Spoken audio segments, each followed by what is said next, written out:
Le chez-soi est l'espace de la sécurité et l'intimité par excellence. Un lieu où l'on exprime son identité, où l'on la met en scène à travers des objets fonctionnels et esthétiques accumulés au fil des années. Or, beaucoup de nos possessions se dématérialisent. Les pratiques du domicile passent par des fonctions, des commandes, des ordinateurs. Les matériaux deviennent eux-mêmes sensibles, interactifs.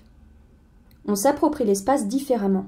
Les frontières entre l'intérieur et l'extérieur, espace personnel et espace public, se redessinent. C'est un nouveau défi que d'habiter un espace hybride, à la fois physique et numérique. Pour répondre à ces enjeux, des collectifs d'architectes et de locataires ont fait valoir deux principes, devenus des droits opposables. D'un côté, la possibilité, lors de l'entrée d'un nouveau logement, de le réagencer à sa façon, d'en faire bouger les cloisons non porteuses. De l'autre, la possibilité de bénéficier d'une pièce en plus, espace de stockage personnel sécurisé, proportionnel à sa surface. Bref, ce qu'il fallait pour se sentir chez soi. Une fois qu'on s'est mis d'accord sur notre organisation et la répartition des chambres des enfants, grâce à la visualisation 3D interactive proposée par l'agent immobilier, la pose des cloisons par les artisans n'a pas pris plus de 15 jours. Nous avons surtout passé du temps à positionner nos écrans et les différents stickers dans l'appartement. Ça occupe des murs entiers, c'est de la place en moins pour certains meubles. Vivement qu'on ait des étagères qui intègrent des écrans.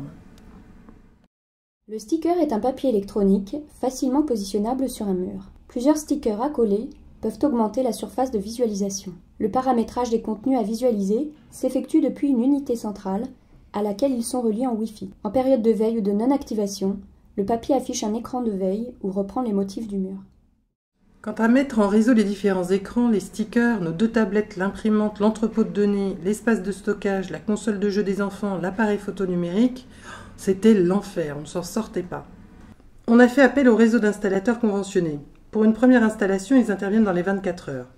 Avec leurs explications, les choses deviennent un peu moins mystérieuses et on apprend à les regarder en faire. Notre concierge, qui est un ancien installateur, a pris le relais. Et il nous a montré plusieurs applications intéressantes, téléchargeables depuis la Domestic Store, la plateforme de service que met à jour Dromotelec sur la Propbox de l'immeuble. On a fait notre marché et choisi l'étagère Pop-up, qui est une bibliothèque numérique, la fenêtre 4D pour visualiser des données extérieures, et Programme Action, l'interface de programmation. On a positionné l'application Fenêtre 4D sur le sticker dans l'entrée. Elle n'agrège pas beaucoup plus de choses que ne le faisait déjà mon smartphone, mais elle donne de la visibilité à tous ces flux d'informations.